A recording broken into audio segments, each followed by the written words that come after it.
Hai anak-anak semuanya, kembali lagi dalam pelajaran agama di KD 3.7 bab 18. Terlibat dalam pelestarian lingkungan. Nah, ini adalah materi terakhir dari KD 3.7. Apa yang akan menjadi tujuan pembelajaran kita? Yang pertama, menunjukkan sikap peduli terhadap kelestarian lingkungan dan menjaga kebersihan lingkungan. Kedua, menjelaskan arti lingkungan. Ketiga, menyebutkan contoh keberadaan lingkungan di sekitar rumah dan sekolah. Keempat, menyebutkan masalah-masalah lingkungan. Kelima, menceritakan kisah kebesaran Tuhan dalam kitab Mazmur. Keenam, memberikan contoh cara melestarikan lingkungan. Oke, kalian sudah siap kan? Mari kita amati gambar berikut. Nah, pertama-tama kita mau lihat nih, ada gambar seperti pohon tetapi berbentuk wajah. Maksudnya apa ya? Ada sisi kanan dan kiri. Di sisi kanan, pohon ini sedang hijau, ya. Indah sekali pemandangannya. Sementara di sisi kiri, pohon itu sudah kering, tidak memiliki daun. Lalu udaranya juga gelap.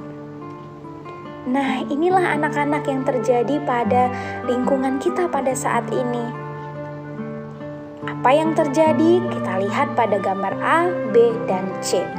Gambar A ingin menunjukkan bahwa hutan kita sudah mulai gundul.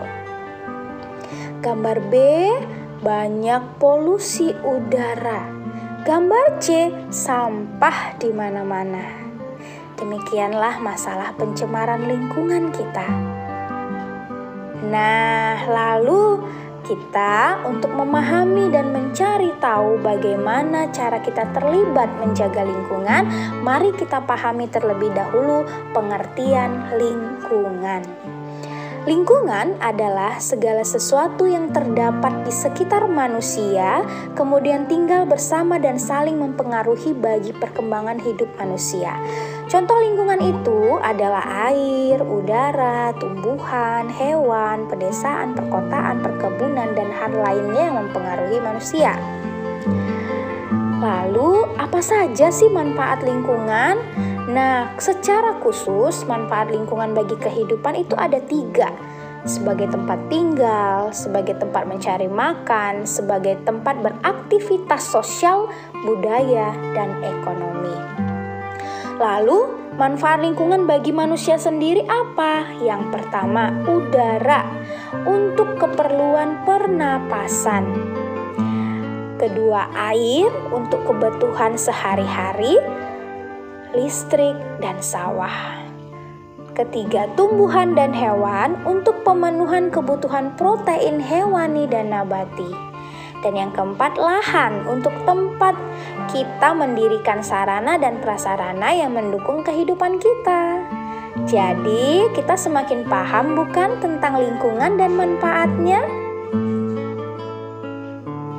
Nah, kita kembali ke masalah-masalah lingkungan. Jadi anak-anak semuanya, semakin bertambah tahunnya, semakin banyak pula lah masalah lingkungan. Kenapa masalah ini terjadi? Akan kita bahas nanti penyebabnya. Ya, masalah itu yang pertama, perubahan iklim, pemanasan global ya. Kemudian pembuangan limbah yang tidak beraturan. Lalu kerusakan hutan atau penebangan hutan liar. Kemudian penurunan keanekaragaman hayati. Permasalahan sampah yang semakin menumpuk di mana-mana. Dan yang terakhir, ekosistem laut. Bagaimana pengambilan ikan dengan bahan peledak atau bahan kimia. Masih banyak masalah lingkungan lain anak-anak, tetapi kita tahu bahwa anak-anak semua akan semakin paham dengan mengambil garis besar dari masalah-masalah lingkungan yang ada. Selanjutnya, apa penyebab terjadinya masalah alam tersebut? Terjadinya masalah alam di Indonesia. Ini dia penyebabnya. Ada 4. Pertama, faktor alam yang terjadi secara alami. Kedua, kebiasaan membuang sampah sembarangan, kebiasaan ya. Ketiga, menebang pohon secara liar. Keempat, limbah industri yang berlebihan. Pertama-tama, di sini dituntut kesadaran manusianya anak-anak semua. Ya, sehingga kita sebagai manusia, kita harus memiliki tingkat kesadaran bahwa alam itu sangat mempengaruhi kehidupan kita, sehingga kita bisa menyadari untuk menjaga dan melestarikannya. Baik anak-anak semuanya, setelah kita mendalami masalah-masalah, manfaat dan penyebab terjadinya masalah tersebut, maka kita perlu ketahui nih, apa kata Tuhan Allah dalam kitab suci tentang lingkungan. Anak-anak bisa membaca dari Alkitabnya masing-masing atau dari buku cetak ya. Kita buka Mazmur 104 ayat 101 sampai 18 dan ayat 24 serta ayat 31. Judulnya Kebesaran Kasih Tuhan dalam Ciptaannya. Anak-anak boleh baca sendiri di rumah ya. Baik, selanjutnya apa kata kitab Mazmur tersebut tentang lingkungan? Nah, Ibu Meli akan menjelaskannya. Yang disebut dengan lingkungan adalah air. Karena dalam Mazmur, Tuhan mengalirkan air ke lembah dan gunung untuk memberi minum semua makhluk. Tuhan banyak melakukan perbuatan sehingga bumi penuh dengan tanaman, hewan, dan semua ciptaan lainnya.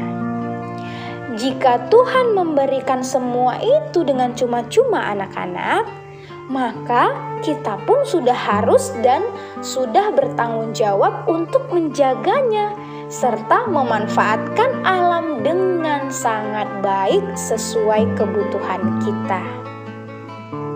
Maka kata Tuhan di sini, sudah selayaknya kita bersyukur karena Tuhan memberikan kasih-Nya yang luar biasa untuk memenuhi kebutuhan kita.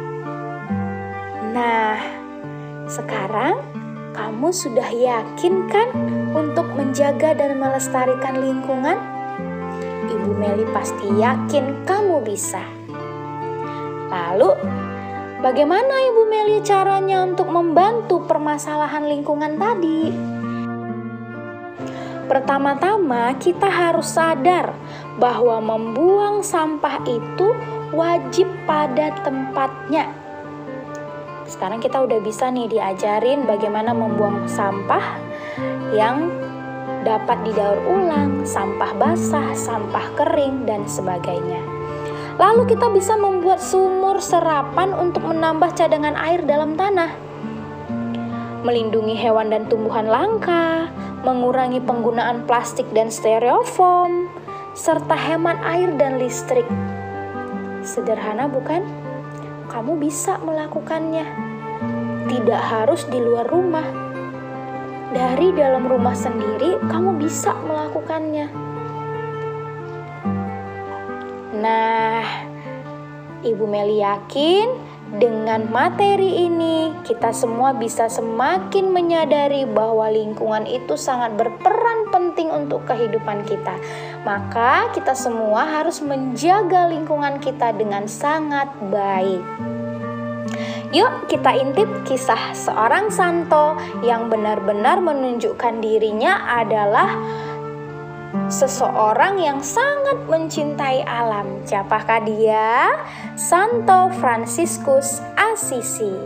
Coba kalian lihat gambar yang ada di situ anak-anak. Betapa Santo Fransiskus Assisi itu sangat dikagumi oleh alam, oleh lingkungan sekitarnya. Santo Fransiskus Assisi adalah orang kudus yang menyadari bahwa alam dan lingkungan adalah saudaranya. Karena manusia tidak dapat hidup tanpa alam. Santo Fransiskus Assisi lahir di kota Assisi. Gereja Katolik merayakan hari Santo Fransiskus Assisi setiap tanggal 3 Oktober. Ia dikenal sebagai Santo Pelindung lingkungan, hewan, dan tumbuhan. Nah, siapa yang mau mengikuti teladan Santo Fransiskus Assisi? Siap-siap ya, Ibu Meli akan tanya di beberapa bulan berikutnya. Baik anak-anak semuanya, terima kasih untuk perhatian dan waktunya. Dan sampai bertemu kembali dalam pelajaran berikutnya. Tuhan memberkati.